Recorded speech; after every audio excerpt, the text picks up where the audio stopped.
Ok. Ok. Pessoal, boa noite, né? Meu nome é Gisele, integro esse projeto, Webmart, Integração Aprendizagem Online, né? Que é coordenado pelo nosso colega Ivo. O projeto ele é vinculado ao campus de Nova Chavantina da Unemar, que é autorizado pela PROEX, a Reitoria de Extensão e Cultura. Esse espaço de aprendizagem, capacitação, né? Assuntos de utilidade pública, né? E alguns outros assuntos que a universidade também dialoga. Esse recurso webinar, nos parece oportuno agora, nesse momento em que não há necessidade desse distanciamento social. Isolamento, né? E distanciamento também. A equipe integra o projeto, composta por estudantes, professores, técnicos administrativos, né? Docentes da Unemar, além de alguns convidados externos da Universidade Federal de Santa Catarina e da Escola Superior de Propaganda. E aí a gente está já no segundo ciclo, né, do webinar, possibilidades formativas e tecnológicas em tempos de mudança, né, que encerra hoje, né, fechando com chave de ouro o professor Rogério, que também é nosso professor ali do campus de Nova Chavantina. Em nome da equipe do projeto, agradeço a vocês pela participação, né, e aproveitem ao máximo, né.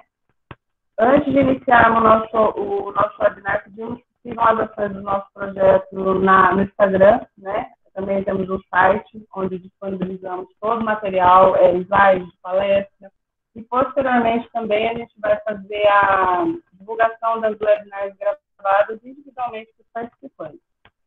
O nosso projeto também é parceiro do projeto de extensão Rede Solidária Luta e Prevenção à Covid-19, que é coordenada pela professora Renata Brasileira, aqui do campus Nova Chavantina, né? Para atender famílias em vulnerabilidade socioeconômica, né? Com doações de cestas.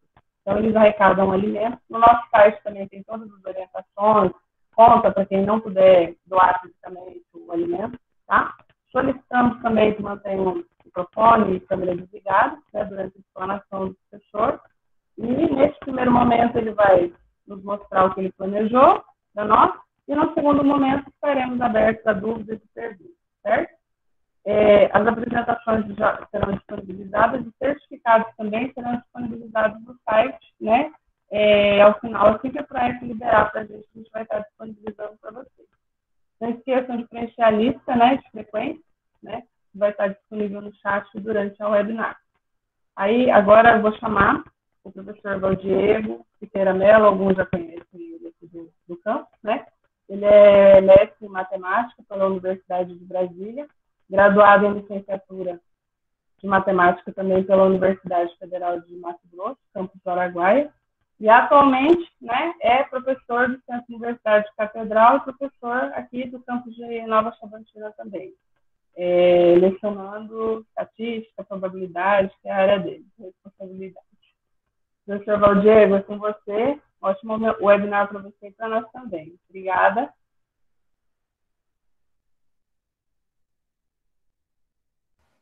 Microfone, Valdir.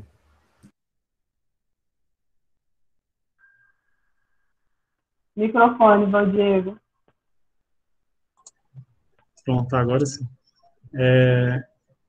Bom, eu estava falando, né, agradecendo, primeiramente, pela oportunidade de estar aqui com colegas, né, compartilhando aí algum conhecimento e aprendendo também aqui com vocês também, que a gente foi imerso, né, de repente, nessa modalidade remota e a gente tem sido altamente exigido, né, então, até muitas das coisas que eu vou apresentar que é bem novo para mim também, mas que eu tenho explorado algumas ferramentas mais, outras menos, mas vou trazer aqui algo mais prático mesmo para vocês, tá?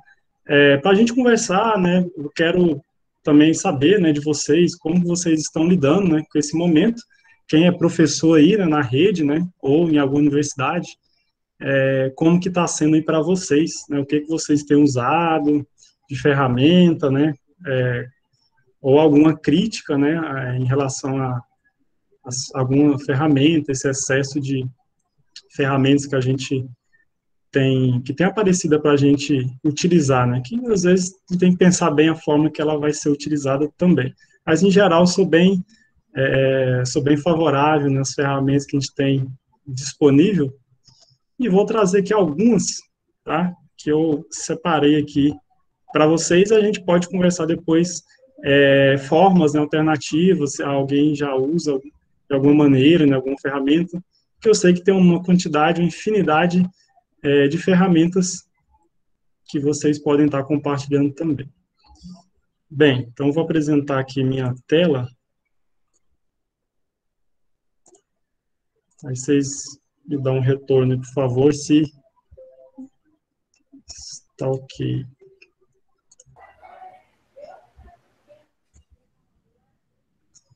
Está aparecendo aí para vocês? Sim. Tranquilo? Tá, obrigado. Bom, então, como eu falei, né, quando eu recebi esse convite da AGCL, eu pensei em trazer algo mais prático mesmo. Tá? A gente sabe que tem todo o embasamento teórico, né, que eu não vou entrar aqui em detalhes, que outros palestrantes trouxeram para a gente, né, eu tenho aprendido muito também com o ciclo de webinar, né, o WebMat, realmente bastante inspirador, né, com as palestras aí focadas em aprendizagem em geral, e a gente está precisando muito dessas ferramentas, tá? Então, até ontem, né, teve a palestra do professor Antônio, né, que trabalha com educação à distância na Unemat, que foi bastante enriquecedora, né, ele falou de modelos, né, de ensino híbrido, né, modalidades de ensino, nas suas diversas variações, né, modalidades. Então, eu vou me ater hoje aqui à parte mais operacional mesmo, a parte mais prática, e trazer algumas opções aqui para vocês, tá? E comentar, né, sobre essas possibilidades de uso, tá, dessas ferramentas que a gente tem à disposição. Bem, então, aqui uma primeira ferramenta é de uma universidade lá do Colorado, né, que ela traz bastante ferramenta com simulações dinâmicas, né, na área de matemática principalmente. Tá? Então, eu já vou entrar aqui para a gente já trabalhar algumas aqui. Eu tinha aberto aqui já. Bom, esse aqui é o site, né, se vocês não estiverem vendo aí, falem, por favor. Então, eu estou no site aqui, pet.colorado.edu. Então, aqui é uma possibilidade que você tem uma infinidade de ferramentas, né? E você tem de maneira bem dinâmica, né? Isso me chamou a atenção, esse site, pela riqueza de opções, né? Pela quantidade de opções que tem e pela questão dinâmica, né? Às vezes o estudante, ele se sente atraído simplesmente em ver algo visual ali, algo dinâmico, né? Então, principalmente nesse cenário que a gente está de ensino remoto, a gente precisa, né, dar alternativas diferentes para o nosso acadêmico. Claro que a gente não vai ficar o tempo todo com essas ferramentas, mas a gente tem opções aí de tornar mais dinâmica a aula e associar com o que a gente quer ensinar, certo? Então, aqui, ó, vocês perceberam, ó, tem opção aqui em física, em química, matemática, né, ciências da terra e biologia. Tá? Então, entrando aqui na parte de matemática, você vai encontrar uma infinidade de opções, tá? Que fala aqui de álgebra, cálculo de área, tá? Ela está em inglês, mas é bem intuitiva, né, a ferramenta. Quando claro que você tem que explorar um pouquinho, né? Tem coisa que às vezes dá um pouquinho de trabalho para entender. Mas tem muitas opções, olha, eu vou passar algumas aqui, ó, só para dar uma ideia. Muitas opções mesmo. E aí pode ser explorado. Tá, eu vou entrar em um aqui para a gente, para ilustrar isso, né? Um aqui de ensino de frações, por exemplo, né? Então vamos supor, né, que a gente queira, né, trabalhar com ensino de frações. Aí você vem aqui, né, clica, né, no botão de play, ele vai demorar um pouquinho para carregar, aí logo ele carrega. Aí eu posso clicar aqui, ó, build a fraction, construir uma fração. Posso vir aqui no nível 1, E aí, o acadêmico, ele vai ter que associar essas figuras aqui, ó, que está aparecendo aqui do lado direito, tá vendo? 3 circunferências com partes coloridas, né, divididas. Então, é para trabalhar essa noção de proporção, né, de fração, de maneira visual para o acadêmico. Então, por exemplo, vou construir essa primeira aqui, ó, tá vendo? Eu tenho um círculo, né? Então, tem um círculo total, tem a metade dele aqui achurado. Então, o aluno deveria pegar esse número 1 aqui, ele clica, ele carrega para cima, e aí o denominador, né? Então, ele está com a metade, né, aqui do total, né? Então, são 2 partes e tem uma parte colorida, né? Então, aí ele constrói a fração e aí ele vai arrastar aqui para o quadrado. Tá? Então, é bem dinâmico, né? O aluno ele vai executar, né? Ele vai manipular. Eu realmente acredito que essa manipulação, ela tem uma eficácia aí no processo de interesse, no mínimo de interesse, e a gente vai direcionando esse trabalho, aí, a gente como docente, vai fazendo esse papel de mediação, né? Aqui, por exemplo, então ele tem uma parte de 3, né? Então ele tem aqui, ele vai pegar aqui o número 3, e ele tem uma parte ali colorida, ele vai colocar aqui no numerador. E aí ele vai pegar e arrastar aqui para o quadradinho. E da mesma forma que, por último, né, a gente tem 2 partes de um total de 3, que dá a nossa fração de 2/3, né? Então, dessa visão geométrica, muito bem. Então, ele é bem dinâmico, né? Tem um layout bonito, até, né? Parece que o rostinho aqui, next, né? Ele vai avançando de nível, né? Vocês viram antes aí, então, são 6 níveis, se eu não estiver enganado, são 6 níveis. E aí vai aumentando, né? Gradativo, grau de dificuldade, ele vai aumentando um pouquinho, mas se baseia na ideia de fração, ele entender essa ideia aí, tá? Conceito esse que muitas vezes até estudantes, né, que ingressam na universidade têm alguma dificuldade de visualizar fração. Às vezes, professor, tem que trabalhar com fração, não pode dividir na calculadora e trabalhar com decimal, não.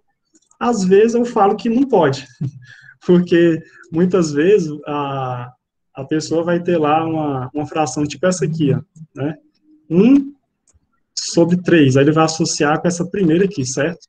E aí, ele está com a fração, se ele pega lá a calculadora, né, e divide 1/3, ele vai dar uma dízima periódica infinita. Mas isso, nos cálculos, né, eu atuo no curso de engenharia, e a questão da precisão, ela é muito importante, né, na engenharia principalmente. E aí, se ele coloca um 0,3, uma casa decimal, isso pode gerar um erro muito grande, né? Um sistema de equações, por exemplo, ele pode chegar no final com erro percentual alto, que pode ir se propagando, né? E aí, isso não é legal. Então, em geral, eu recomendo, né, os meus alunos a trabalharem sempre com as frações e não escapar delas, né? Às vezes, você tem ferramentas aí para facilitar esse entendimento. Essa aqui é uma delas, tá? Então, deixa eu só voltar aqui. Ó, tá vendo? São 5 níveis, tem formatos diferentes, né? Circunferência, quadrado, né? Tetraedro. Aí você tem várias opções aí. Se a gente voltar aqui, tem uma outra também, que eu andei mexendo um pouquinho, se refere a gráficos, né? Na parte de função quadrática. Eu achei bem interessante, porque dá para explorar isso na sala de aula. Então, isso aqui, por exemplo, né? Então, esse aqui, ó, é uma simulação, tá, da função quadrática. Aí você vai aqui explorar, clica em explorar. Aí, o que dá para trabalhar aqui, né? Qual que seria uma possibilidade de uso, né, dessa ferramenta aqui? Nesse caso específico dessa simulação. Ele dá aqui, né, a forma geral, né, da equação do segundo grau, né, ou da função quadrática. E aí dá para você trabalhar aí com o formato gráfico, né? Qual que é o efeito visual, né? Qual que é o efeito no gráfico se eu variar esse parâmetro A aqui da minha equação do segundo grau da minha função quadrática. Então, se eu for dar uma aula de função quadrática, eu posso trazer isso aqui como uma forma complementar, né? Para uma forma mais visual, mais dinâmica, para o aluno perceber o que acontece se eu tenho uma equação do tipo 1x². Esse é o gráfico, está aqui já mostrado. Mas a gente pode ir além. Além de você ter o gráfico aqui, em função dos valores, ó, você consegue ir variando esse coeficiente aqui, ó, tá vendo? Então, se eu vou variando o parâmetro A, o coeficiente A da minha função quadrática, qual que é o efeito visual disso? Então, a gente poderia, né, trabalhar dessa maneira. Ó. O zero aqui seria né, a fronteira onde você vai ter, né, a concavidade voltada para baixo ou a concavidade voltada para cima, à medida que fica acima do zero aqui. Ó. Isso aqui já é um conceito, né, já é um conceito, né, já é um conhecimento que você vai estar passando aí de maneira teórica, né, de maneira que a gente sempre faz, né. Se o A é menor que zero, a concavidade da parábola é voltada para baixo. Se é maior do que zero, é voltada para cima. É diferente, né, eu falar isso fazendo aqui, né, com algo dinâmico, né, aparecendo aqui na tela, né. É diferente de eu chegar e colocar um slide e falar que se o A é maior que zero, coloco um gráfico lá parado, a concavidade é voltada para cima, dessa maneira. Tá? Então, eu acredito que fica realmente mais dinâmico, certo? E aí a gente poderia explorar também, né? Eu posso chegar aqui, ó, o coeficiente B, que está zerado, está bem em cima do zero, eu posso aumentar ele. Aí qual que é o efeito? Ó? A gente pode levar o aluno a discutir isso, né? Propor uma discussão, o que está acontecendo? O que pode ser observado, né? À medida que o parâmetro B está variando, né? Então, percebam que ele está mudando o eixo de simetria da parábola, tá vendo? Então, esse seria um efeito, uma possibilidade aí de discussão, né? Uma resposta possível, né? De ser observado. E da mesma forma, o coeficiente C, qual que é o papel dele, será, né? O que poderia ser observado, né? Ó, se eu variar o coeficiente C, olha lá, ele varia a altura do gráfico, né, digamos assim, e o eixo de simetria se mantém, né? O coeficiente x se mantém, né? E o y vai variando, certo? A intersecção com o eixo y está exatamente associada a esse valor c, tá? Então, essa aqui seria uma possibilidade dinâmica, né? Uma simulação dinâmica, que você poderia estar levando aí para a sua aula, né? Independente, né? Agora a gente está nesse formato remoto, mas poderíamos estar numa aula presencial utilizando esse recurso, tá? Também. Claro que ele vai demandar da internet, né? Pode ser um fator limitador, né? A gente sabe que a internet, no nosso estado, às vezes, não é tão eficiente assim, né? Mas a gente tem alternativas para isso que eu vou comentar aqui mais adiante, certo? Então, essa é uma ferramenta, tá? Esse site, tá? Do fet.colorado. E aí tem aqui um muito famoso, imagino que alguns de vocês aí já devem ter utilizado, se não todos, né? Que é o GeoGebra, né? O GeoGebra é bastante utilizado, né? Aí por quem já tem esse hábito, né? De utilizar alguma ferramenta. É uma ferramenta aí bem prática, é em português, né? Aquela que eu mostrei ela estava em inglês, né? E essa aí é uma ferramenta em português, você tem como explorar muitas áreas da matemática também, tá? Que é o nosso GeoGebra. Até um GeoGebra 3D também, né? Tem um GeoGebra online, né? Que é o que eu vou mostrar aqui, né? Passei aqui. Deixa eu reduzir aqui e pegar ele aqui. Deixa eu só comentar que é uma possibilidade de uso do GeoGebra, né? Deixa eu aqui aberto. Estão vendo minha tela aí com o GeoGebra? Bom, se não estiver aparecendo, vocês falam, tá? Esse aqui é o GeoGebra Online, certo? Esse aqui é o GeoGebra Online. Você pode clicar aqui em Start Calculator. Ele vai abrir essa interface aqui, tá? Que já tem aqui essa grade, né? Essa malha aqui. E aí você pode... Uma das coisas que eu uso aqui no GeoGebra, né? O que eu realmente... O que eu mais uso nele aqui é gráfico. Né? Se eu colocar aqui f de x igual a x, ele já gera o gráfico aí para a gente. E aí você tem aqui, no caso, uma reta, né? Ah, eu posso pegar aqui e colocar uma outra função. Vou colocar aqui uma função g, g de x, como sendo x ao quadrado. Então, tem essa possibilidade aí. Vou colocar x ao quadrado mais 1. Então, ela vai deslocar para cima uma unidade, né? No x ao quadrado, ela estava aqui na origem. X ao quadrado mais 1, ela deslocou uma unidade aqui para cima. Então, a gente tem, né, essa possibilidade aí. Se eu colocasse aqui menos 1,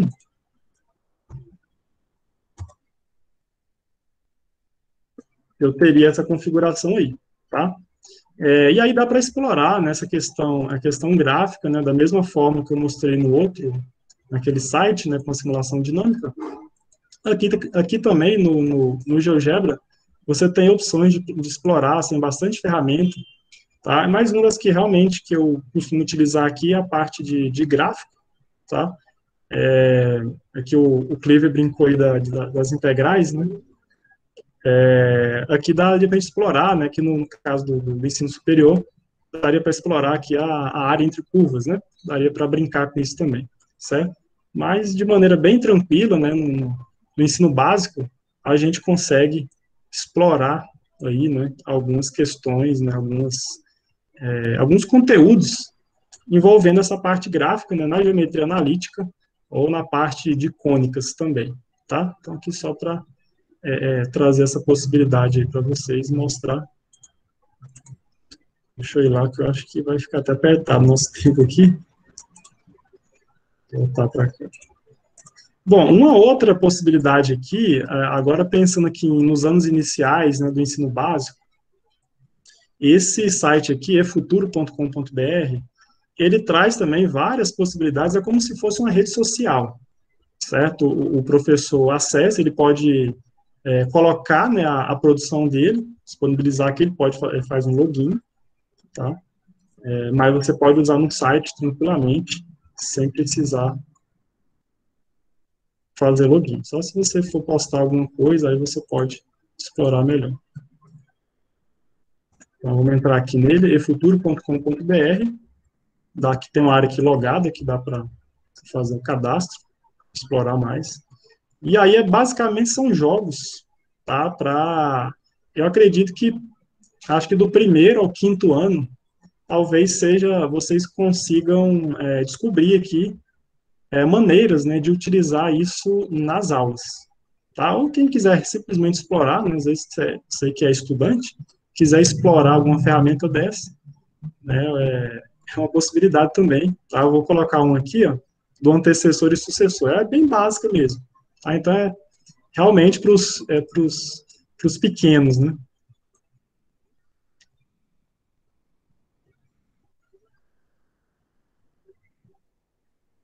Vou colocar aqui.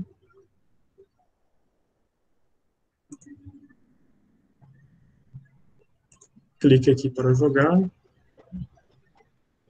Ele aparece essa janelinha aqui, você vai ser redirecionado, mas logo aparece.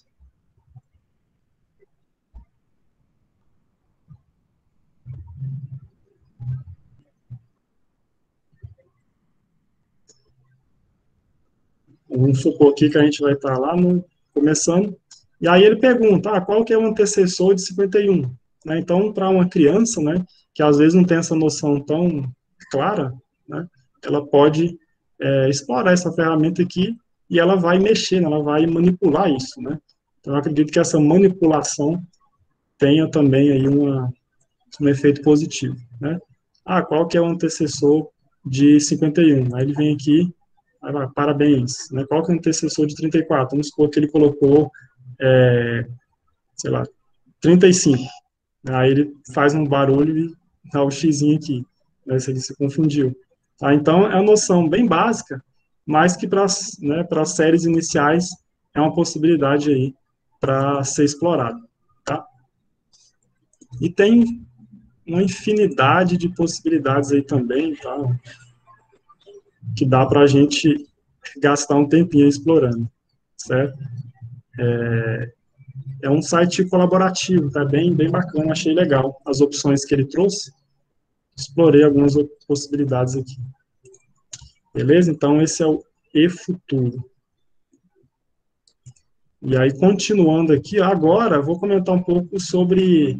A gente sabe que tem muitos aplicativos, né, também, e a gente poderia, né, a gente pode, né, usar esses aplicativos como nosso aliado, tá? Até nas nossas aulas, para a questão de alguma estratégia de ensino, de aprendizagem, que seja para explorar algum conteúdo. Opa, deixa eu fechar lá. É o barulho aqui do jogo. Esse aqui é o Symbolab. Quem tiver curiosidade, tá? Eu baixei esse aplicativo aqui já há algum tempo. Eu confesso que eu nem cheguei a explorar tanto, mas usei alguns recursos dele, sim, tá? O Symbolab. Ah, eu tinha falado do GeoGebra, né, online. Você tem também o GeoGebra como aplicativo também, tá? É uma opção também para você colocar o aplicativo de GeoGebra. E você tem aqui, eu nem vou entrar muito aqui no Symbolab, mas fica aí de sugestão para você fazer o download e instalar aí, né, na Play Store, se tiver o Android, sistema Android, né, no smartphone. Você pode digitar lá na Play Store o Symbolab, que você vai ter uma infinidade de ferramentas, tá, de opções para você trabalhar. Tá? Daqui a pouco eu comento uma possibilidade de uso, né, dessas ferramentas que são aplicativos que executam cálculos, né? Como que a gente poderia pensar em usar isso, né? Que aparentemente parece que faz tudo para o aluno, né? Vamos ver que não é bem assim, não, né? E tem sua importância também. E um outro bem conhecido principalmente pelos estudantes é o Photomatch, né? Então, esse aqui principalmente, né? Quem tiver curiosidade aí, tá? Se já não tiver instalado, digita aí na Play Store Photomatch, esse nome aí que eu destaquei, e você vai instalar, a instalação dele é rápida. E aí, qual que é a questão isso aqui, né? Bom, para quem já conhece já sabe, né? Mas pelo que o nome diz, né? Você consegue, né, executar, né, resolver uma conta simplesmente apontando na câmera do seu smartphone para uma equação, papel, né? Você pode pôr no papel ou até na tela, né? A gente pode até testar aqui, ó. Deixa eu até criar um slide aqui.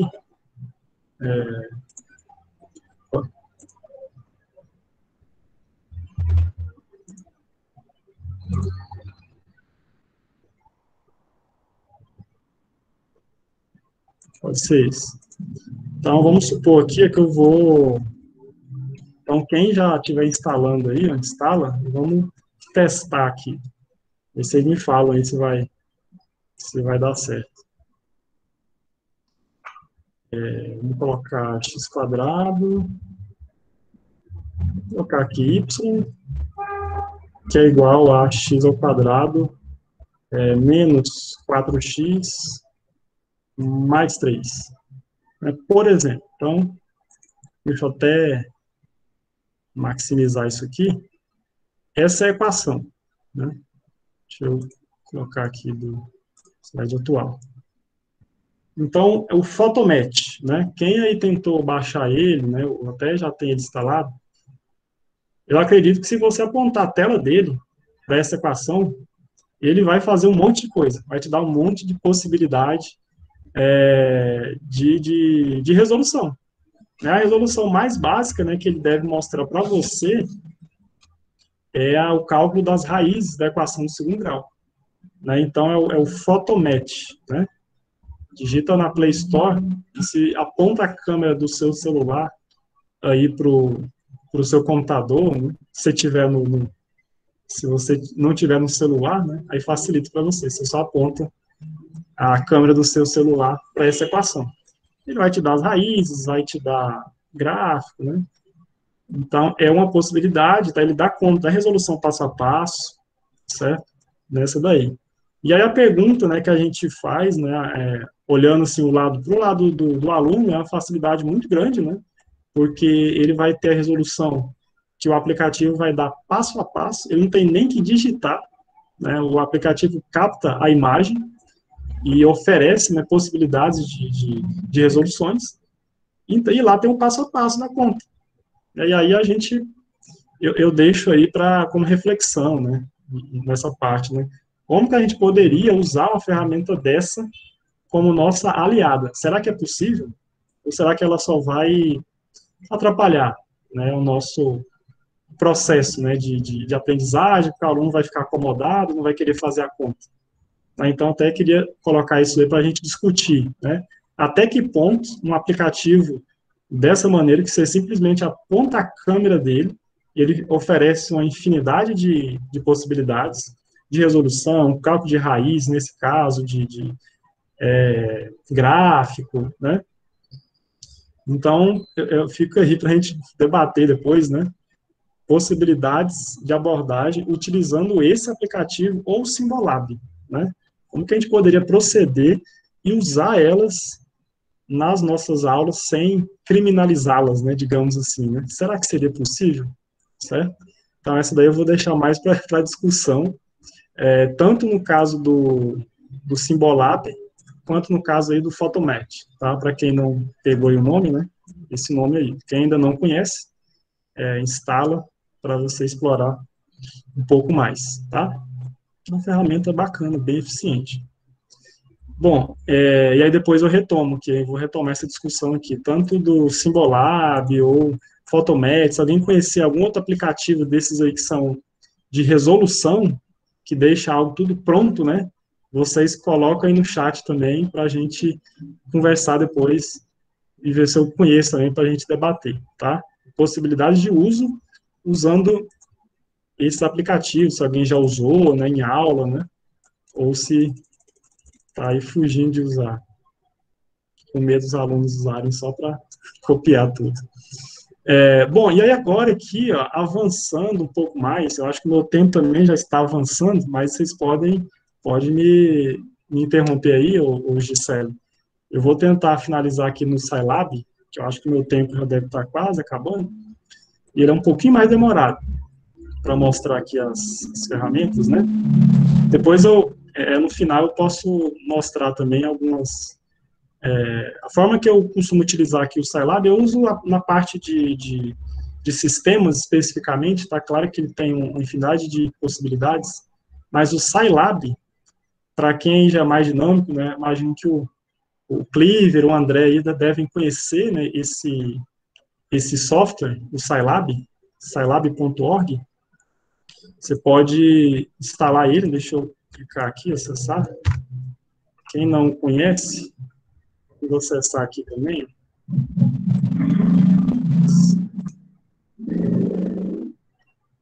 Esse você precisa fazer o download aqui, tá? É a versão 6.1, tá? Qual que é a vantagem dele, né? Em relação ao software dessa categoria, um pouco mais, digamos, evoluída, né? Um pouco mais sofisticada, né? Que se baseia em comandos, né?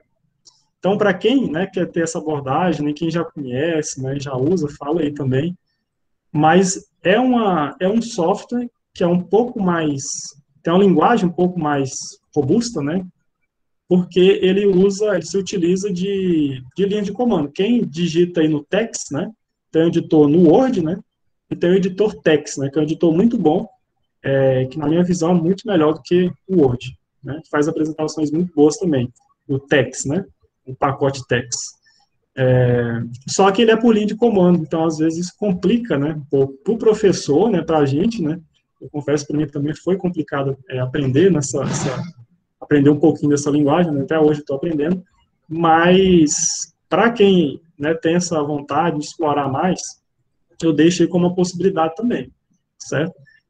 O Scilab, ele é digamos, quem conhece o MATLAB é um software muito sofisticado, e ele também se baseia por linha de comando, né, código, e só que ele é pago, ele é fechado, ele é bem caro a licença dele, tá? E aí o Scilab não, é um software livre, né, tá aqui, ó, tá vendo? Open source, né? Então é um software livre, dá para explorar bastante, tá? No ensino básico, tá? Dá para você explorar com gráficos 3D muito bonitos, dá para você mexer com a parte de álgebra, alguns comandos também, Eu, particularmente, eu uso ele apenas na parte de álgebra. Né? Confesso que eu nem explorei as outras partes que ele tem. Eu ainda estou aí na minha curva de aprendizado dele, ainda está só no começo. Mas eu trago aí como uma possibilidade, como uma versão gratuita, né, uma versão livre do MATLAB, tá? Que é um software bem famoso e bastante explorado, do ensino básico até o ensino superior, certo? Então, uma possibilidade aí para a gente estar explorando. Tá claro que ele vai exigir um pouco mais aí da gente. Tá? E aqui eu trouxe como exemplo uma possibilidade de utilização dele. Né? Na verdade, eu utilizo ele dessa maneira. Tá? Aqui a forma que eu utilizo é exatamente essa que eu trago aqui para vocês. Né? Então, quando eu vou falar de sistemas lineares, né, claro, a gente faz, né, aquela abordagem conceitual, né, inicial, mas eu gosto de já trazer logo a parte do software, né, especificamente eu associo esse conteúdo com software Scilab, é claro que tem outras possibilidades, tá? Mas eu acabei escolhendo, né, esse software aí para trabalhar e explorar essa parte de sistema linear. E aí, qual o assunto, né, que eu costumo explorar nessa parte? Eu costumo falar da parte de escalonamento, certo? Então, na parte de escalonamento, né, que é um conteúdo trabalhado aí, se eu não me engano, no segundo ano, né, me corrijam aí se eu estiver enganado, se eu não estiver enganado, no segundo ano do ensino médio, tá? No ensino superior, eu utilizo na disciplina de álgebra linear, certo? E aí eu coloco nessa parte do software como uma opção para o aluno tá conferindo as suas respostas e mais do que isso. Né? Nessa atividade aqui, por exemplo, ele vai executar ela no Scilab. Então, ele já aprendeu, ele sabe fazer o processo de escalonamento, e aí, entendendo isso, ele vai, né, eu dou uma aula onde eu explico os comandos que ele vai utilizar para implementar isso no Scilab. São poucos comandos, tá? Bem direto. Pois no final eu posso estar mostrando e fazendo com vocês aqui na hora. Né? Mas eu trouxe aqui 3 sistemas lineares, e se vocês perceberem esse primeiro aqui, ó, imagina um aluno fazendo todo esse cálculo aqui na mão. Né? É claro que a gente pressupõe que ele vai saber fazer, né, uma vez que ele aprendeu o processo. Se ele aprendeu o processo, ele faz, né, com 5 incógnitas, só que envolve uma quantidade de operações muito grande, certo? Eu acho que cada vez mais essa parte de operacionalização, a gente tem que tentar fazer um meio termo com aplicativos e softwares para destacar um outro lado, né, dessa parte de software ou de aplicativo e tentar fazer com que isso gere uma aprendizagem para o aluno, certo? Então, nesse caso específico, eu destaco a dificuldade dele fazer isso à mão, né, para justificar o uso, né, de algum recurso computacional, no caso esse aqui, o Scilab, certo? E aí ele pode explorar nesse sistema aqui grande, ele vai transformar isso aqui na notação matricial e vai jogar no programa, tá? Para esses 3 casos aqui. Então, a ideia é ele classificar os sistemas. Lembra lá, né, quando a gente fala de sistema possível determinado, sistema possível e indeterminado, sistema impossível, né? Como que a gente pode visualizar isso no software, né? É possível. Fica bem... Eu coloquei um caso de cada aqui, e até coloquei aqui depois nos próximos... Deixa eu aumentar aqui. Então, eu trouxe aqui 3, né, e tem A, B e C, 3 sistemas lineares, e ele vai ter que classificar colocando isso no Scilab. Como que é feito isso? Ele vai lá no software, né, depois eu posso comentar no final, ele vai digitar, tá, e aí está aqui no lado direito, aqui, ó, ele tem a matriz, que tem essa linguagem aqui, certo? Ele coloca aqui chama matriz chamei de matriz A, e aí ele abre aqui um colchete e ele coloca os elementos da primeira linha. Então, aqui, ó, coeficiente 1, 4, 1, 7, menos 1 e 1. tá aqui, ó, 1, 4, 1, 7, menos 1 e 1. Ponto e vírgula para separar e quebrar a linha, certo? Então, quando eu coloco um ponto e vírgula, ele vai para outra linha. Primeira linha, segunda linha, terceira linha, quarta, quinta linha, certo? Então, um sistema linear aqui com 5 equações e 5 incógnitas, né? Essa aqui é a cara da matriz, né, na notação matricial, né, a matriz completa, né, para esse sistema linear aqui. Essa representação que o software vai exibir, tá? E aqui embaixo é o comando. O comando a ser utilizado é o REF, parênteses, A maiúsculo, fecha parênteses.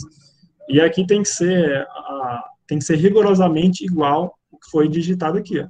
Então, se ele colocou um A maiúsculo, tem que colocar aqui um A maiúsculo, certo? E usar entre parênteses, certo? E o comando é REF, certo? Aí você dá um Enter e ele vai gerar isso daqui.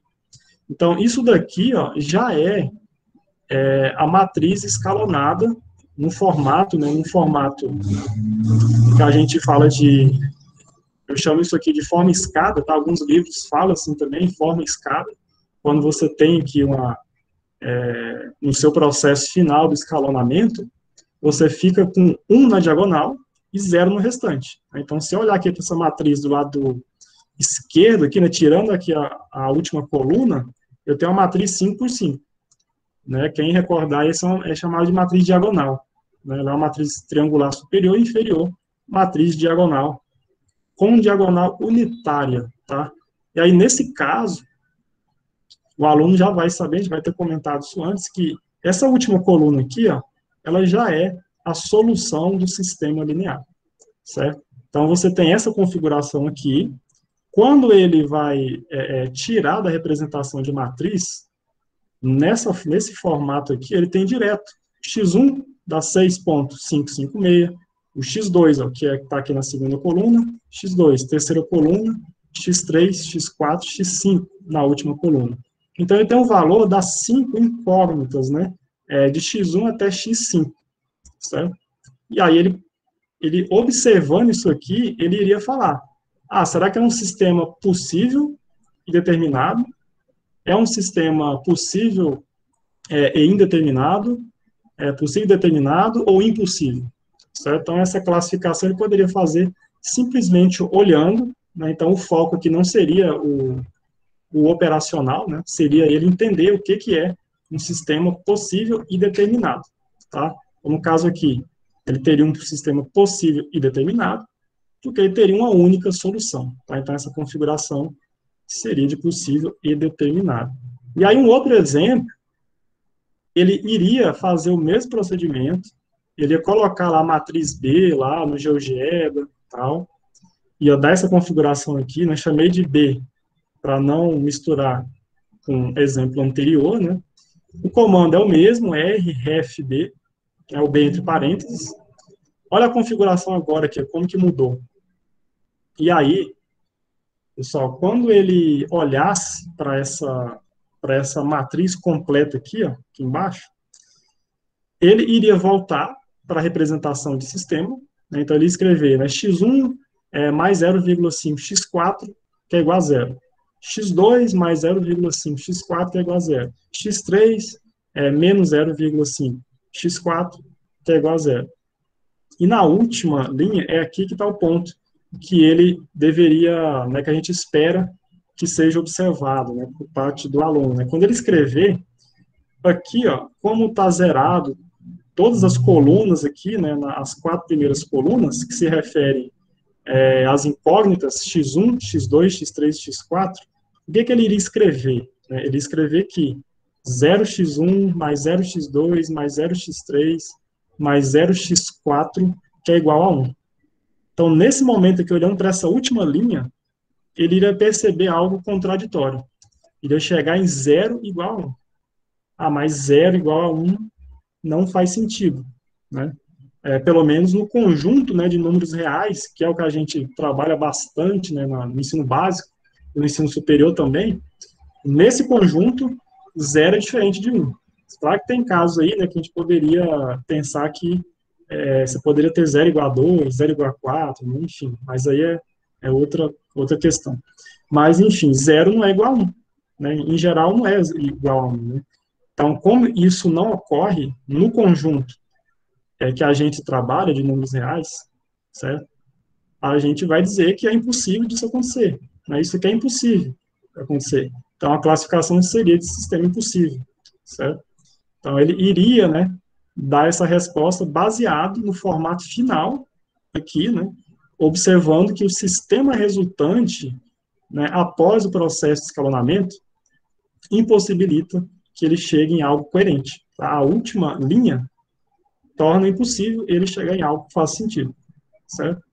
E aí, por último, né, no exemplo C, deixa eu ver meu tempo aqui, no exemplo C, no terceiro caso, ele vai lá no GeoGebra também, ele vai jogar lá esses coeficientes, né? Claro, ele vai ter que tomar o cuidado, porque aqui ele vai ter que identificar 4 incógnitas, só que aparentemente tem só 3 coeficientes aqui, né? Na verdade, como tem 4 incógnitas, a matriz vai ser de 4 linhas e 5 colunas, né? Como está representado aqui, né? Então, no caso aqui na primeira linha, você teria 4 menos 1, 0. É o coeficiente do T4, né? Mudando aqui a variável, certo? Então, a variável aqui agora é T, né? Esse aqui é um problema, tem um contexto, tá? De temperatura. E aí, aqui 0, 160, que é esse valor aqui do lado direito. E assim sucessivamente. Essa é a matriz ampliada do sistema. E o RFC é o comando para escalonamento, certo? Que fica dessa maneira aqui, tá? Então, nesse caso aqui também é um caso de sistema possível e determinado, tá? Eu não coloquei, acabei não colocando aqui, mas caso ele chegasse na configuração ou na última linha fosse tudo zero, tá? Tudo zero aqui, aliás, inclusive aqui, né? Uma linha inteira nula, ele iria, né? Ele ia ter mais, ele ia ter uma variável em função de outras, tá? Então, ele teria um caso aí de sistema possível indeterminado com infinitas soluções, tá? Uma linha toda nula, né? Então, a partir do software, ele poderia visualizar isso, certo? Então, só para eu finalizar aqui, acho que meu tempo já está esgotando. Beleza. Então, já para puxar uma discussão em relação à abordagem, né, com esses softwares, né, que parece que só executa alguma coisa ali pronta, né, e aparentemente, eu não sei até que ponto, né, que é possível você usar de forma a você ter um processo, né, de aprendizagem para o aluno, né, de forma a incentivar esse processo de aprendizagem. Bom, então já para puxar aí, né, nesse caso específico do Scilab, ele é útil para aquele aluno que tem aquele viés mais tecnológico, né, aquele cara que é curioso, né, que quer explorar, que ele é mais atento, né, nos detalhes, né, porque aqui se ele errar, se ele esquecer aqui um parênteses, ele erra tudo, né, a parte de programação, ela exige muito isso, né, e é uma habilidade, né, uma competência aí que vai ser cada vez mais exigida até de profissionais da área de humanas, né. A minha irmã é da área de direito, né, deu uma palestra no primeiro horário, era da área do direito, e no direito o pessoal já está associando programação. Tem gente, né, que tem acompanhado as palestras no evento dela, que é na área de direito, e aí o evento fala de tecnologia, programação, advogado fazendo programação, né? Então, para você ver que, na minha visão, isso é importante a ser trabalhado desde o ensino básico, né? Claro que tem várias questões aí, né, que a gente pode discutir também, que vai dificultar, né, mas sempre tem, sempre talvez seja muito forte, mas às vezes aparece aquele aluno curioso, né, que ele quer explorar mais, ele quer ir além. Então, esse seria uma possibilidade de você trabalhar, e às vezes até uma forma de um projeto, né, talvez numa sala de aula, né, talvez fique um pouco pesado, mas dá para explorar um pouco melhor na forma de um projeto de iniciação à pesquisa, talvez, né, e aí você poderia apresentar isso para ele, ele iria explorar esse recurso, tá? Então, beleza, eu trouxe aqui, então, uma situação que ele deveria, então, classificar esses três sistemas, tá? Olhando o resultado obtido no software, certo? Agora, será que, e se a pergunta fosse simplesmente assim, ó, resolva o sistema linear? Isso aí para gerar uma discussão aí daqui a pouco. Se fosse um exercício do tipo resolva o sistema linear, igual aquele do Photomatch, que eu comentei antes, do aplicativo, que o cara tira a foto, a pessoa tira a foto lá, e o aplicativo dá todo o detalhamento, passo a passo do cálculo, para calcular as raízes, por exemplo. O aluno pode chegar lá, sei lá, numa prova, que a gente, dependendo da forma que a gente trazer, ele vai repetir aquele detalhamento, aquele cálculo numa prova. E aí, até que ponto seria eficiente esse uso, né? Ou o incentivo desse uso, né? Da mesma forma, e o MATLAB também, dessa maneira. Então, uma outra possibilidade também é a gente tentar contextualizar, certo? É claro que se o aluno pegar um sistema desse, tem uma infinidade de ferramentas aí que vai dar a resposta aí detalhado, passo a passo. Então, a meu ver, a gente precisa focar na questão da interpretação cada vez mais. Tá? Que aí não vai simplesmente repetir um cálculo, né, pronto, né? Como isso aqui, né? Se eu trago um exercício com esse enunciado, aqui aparentemente eu não tem sistema, né? Não está aparecendo sistema. Mas será que ele pode associar sistema para resolver? Eu trago um problema aqui falando da pandemia, né? Totalmente contextualizado, né? Aí fala, né, de 3 estudantes, né, que foram adquirir, né, frascos de álcool gel, máscaras e detergente, pagando certo valor. Então, esses 3 estudantes fizeram essas compras, não calcularam, tá? Eles não pegaram o cupom fiscal, não sabem o valor, não sabem nada. Certo? E eles querem descobrir depois o valor individual de cada produto. Então, é uma questão que poderia, né, ser trabalhada, e a gente consegue um pouco além. Não é simplesmente com exercícios dessa natureza, não é simplesmente pegar o aplicativo, apontar para a tela, tem lá o meu sistema, e o aplicativo fez tudo. Aqui ele vai ter um passo a mais, né? Ele vai ter que montar, né? Ele vai ter que formular e montar o sistema para aí sim resolver interpretar, certo? Então, a possibilidade também seria essa, que na minha visão é bastante importante. E aqui, ó, uma questão objetiva, né? E aí ele iria responder. Sistema é compatível, é incompatível, compatível determinado, né? O compatível e possível é a mesma coisa, né? Só que ele ia ter que ler isso e interpretar, né? Então, é diferente, tá? É diferente essa abordagem, tá? Então, e aqui eu trago uma outra situação, já estou finalizando aqui, já deu 50 minutos, 51. Uma outra situação, tá? Que ele tem uma placa aqui de temperatura, que ele associa o conceito de média também, e tem que montar um sistema, certo? Então, é uma outra possibilidade aí que a gente consegue exigir mais do estudante, né?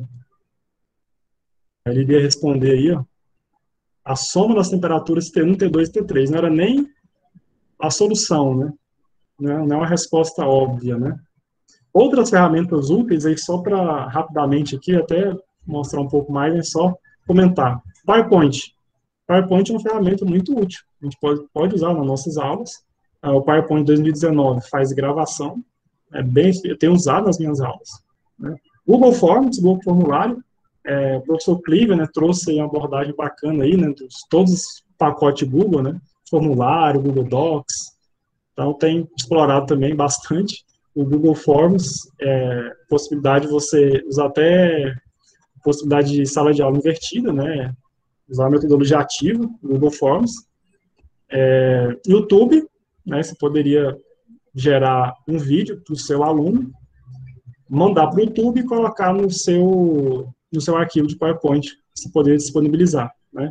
Um vídeo é uma forma bem mais dinâmica, né, para ele aprender. E o Google Drive seria também uma outra possibilidade, que gera link também, e é bastante útil aí para você fazer coisas de maneira síncrona também. Bom, é isso. Obrigado. A gente pode conversar mais um pouco aí, se tiver alguma dúvida. Mas algumas ideias que eu quis trazer aqui, tá?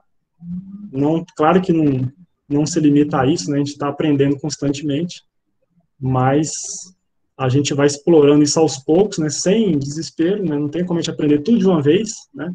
Vou destacar isso também, é tudo muito novo, às vezes, nem tanto, né? Um GeoGebra tem mais de 10 anos que existe, mas acaba que ele está sendo mais evidenciado agora, né? Esses aplicativos, para a gente tornar nossas aulas mais dinâmicas. Tá? Então, finalizar aqui.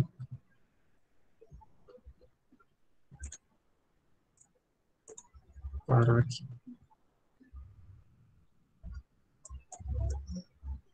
Bom, Gisele ou Daniel, não sei quem se Gisele está aí ainda. Tiver algum questionamento, alguma pergunta, acabou sendo um pouco rápido. Algumas ferramentas eu também ia trazer uma possibilidade de abordagem aqui do Google Formulários, mas se alguém tiver alguma pergunta, eu posso estar mostrando também.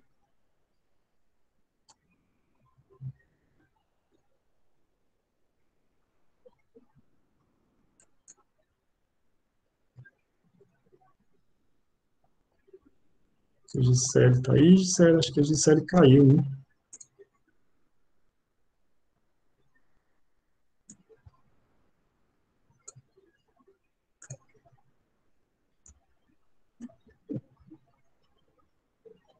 Obrigado, obrigado. Deixa eu passar aqui, então, ver se tem alguma pergunta.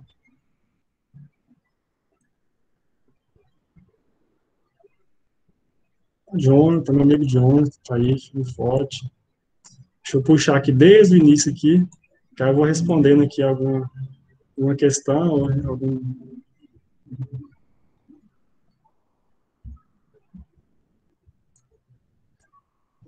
Adriano, Gisele, o Celi, tá por aí também, o Celi. Boa noite, Valdir. Ó, Gisele, parece você, né, Gisele? Boa noite, Valdir. Pessoal, desculpem, minha internet. Pode falar, Jonathan. Não, mas porque eu queria fazer uma colaboração, uma pergunta para o Valdir no seguinte: desses programas que você trabalhou, você acha que seria necessário um curso de extensão, um tempo mais destinado a essa ferramenta, ou a abordagem mesmo em sala de aula já é suficiente? Porque uma das grandes reclamações para nós, enquanto professores, é que a gente geralmente já acha que o nosso tempo sempre é muito curto para o próprio conteúdo em si, né? Para ministrar o conteúdo, para passar todo o conteúdo, nós temos o costume sempre de que é muito difícil cumprir as ementas, né? Que a gente sempre tem muita coisa para passar e tudo mais. Você acha que nesse caso dessas ferramentas agora que têm aparecido, você acha que seria interessante a gente disponibilizar um tempo fora, conseguir fazer um curso de extensão, algo do tipo, ou a gente consegue incluir ainda com esse pouco tempo dentro da rotina mesmo de sala de aula? Obrigado. Valeu. Obrigado, Jonas, pela pergunta. É uma ótima pergunta, né? Porque é um desafio, né? É um desafio. Eu mostrei aqui algumas ferramentas, né? Não muitas, mas para um espaço de tempo conectado desse é muita coisa. Se você for explorando cada uma, é muita coisa, né? E aí, para associar isso com a aula, né? Como é outro desafio, né? A gente que é imerso aí nas nossas tarefas, né? Que a gente, às vezes, é um tempo tão curto, tão corrido para o professor, né? Professor do ensino básico, do ensino superior, independente da onde ele está atuando, eu acho que realmente é um desafio, tá? Trazer essa ferramenta, dependendo da ferramenta, ela seria mais adequada, uma abordagem como uma forma extra classe, ou então o próprio aluno, né? Eu tinha comentado, sempre tem aquele aluno mais tecnológico, né, que gosta de explorar, aprofundar, quando você comenta, você só fala, pessoal, tem um software aqui e tal, não sei o quê, ele já fica curioso, ele vai atrás, ele explora. Então, um aluno desse a gente poderia, né, pegar, agregar e desenvolver, né, algum projeto como você falou, né, Jonathan, na forma de um projeto de ensino, poderia ser, por exemplo, um projeto de ensino, um curso, né, um mini curso, onde esse próprio acadêmico iria propor, e a gente ia estar lá orientando esse estudante, que às vezes a visão do estudante até, a linguagem, né, do estudante, até melhor, né, do que aquela visão, às vezes a gente traz aquela visão muito formal, a gente fica preso àquelas formalidades, a linguagem técnica, né, então seria uma ótima possibilidade, sim. Alguns recursos, a gente acha bem válido na forma de um projeto, tá, principalmente recursos mais sofisticados, tá, por exemplo, se eu for falar do Scilab, aprofundar nele, é claro que tem recursos que, para falar na aula, para você ensinar algumas coisas, você vai gastar um tempo tão grande. A gente que tem um tempo tão curto no currículo, eu acho que fica inviável, sim. Apesar de eu usar o Scilab para coisas pontuais, né, que usa ali um comando, mas eu acho que para explorar melhor é um curso à parte mesmo. Outras ferramentas, na forma de simulação, para a gente mostrar uma ideia, né, o que está acontecendo ali, a parte visual, a parte geométrica, e conectar isso com o conteúdo, aí eu acho que é bacana na aula mesmo, né? Na forma de simulação, como naquele site que eu mostrei, a gente traz a simulação e mostra isso para o acadêmico, né? Claro que para ele mexer, aí é outra coisa, pegar um software, um GeoGebra, um MATLAB, para ele mexer, ele executar, aí sim, eu acho que precisaria de um curso à parte, de um projeto, para estar explicando isso aí sim.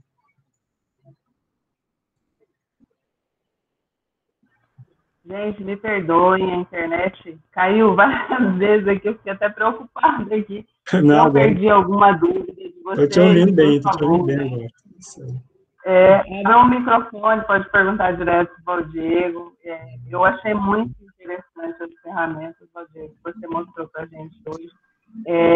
Auxilia, eu penso assim, como auxiliar também o filho em casa, talvez, aquele que gosta muito de jogar alguma coisa, esses joguinhos educativos do eFuturo são muito interessantes. Eu tenho uma sobrinha que está nessa idade, nessa fase escolar, então talvez ajude bastante também.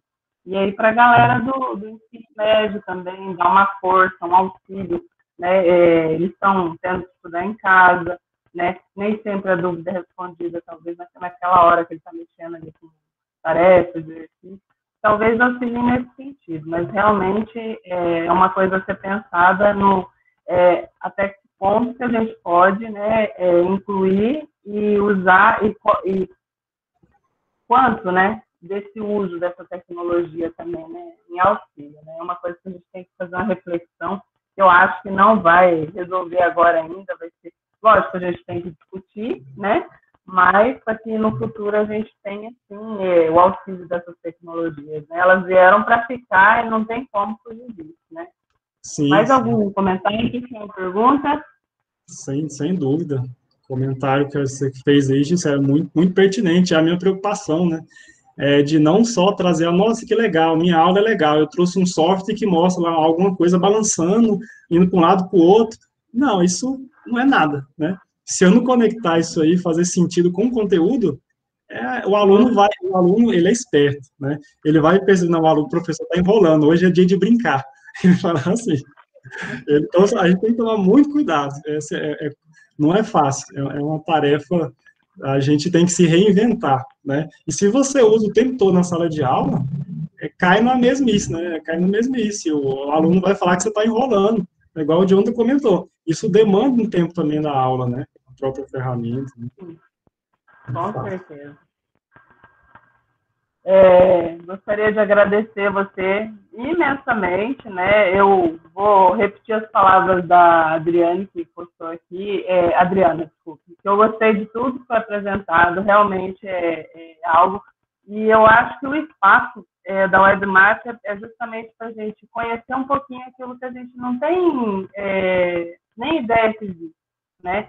Aí até eu aproveito para falar para vocês que uma frase durante esse ciclo, essa semana me marcou bastante, foi a frase da Jeanne, no início do ciclo, no primeiro dia, que é a questão de errar, né? A gente às vezes se preocupa muito em errar, mas o erro é tentativa, né? já estou pulando para matemática aí. O erro é Claro. tentativa também, e assim, às vezes é necessário que a gente erre algumas vezes também, para a gente poder acertar mais vezes também, né? E a frase que ela colocou nesse sentido me marcou bastante essa semana. Queria agradecer imensamente a participação de todos que se inscreveram, né? Dos palestrantes, dos colegas que nos auxiliaram, do Daniel, do André, do Cleaver, de todos, do Ivor, pelo convite de participar, né?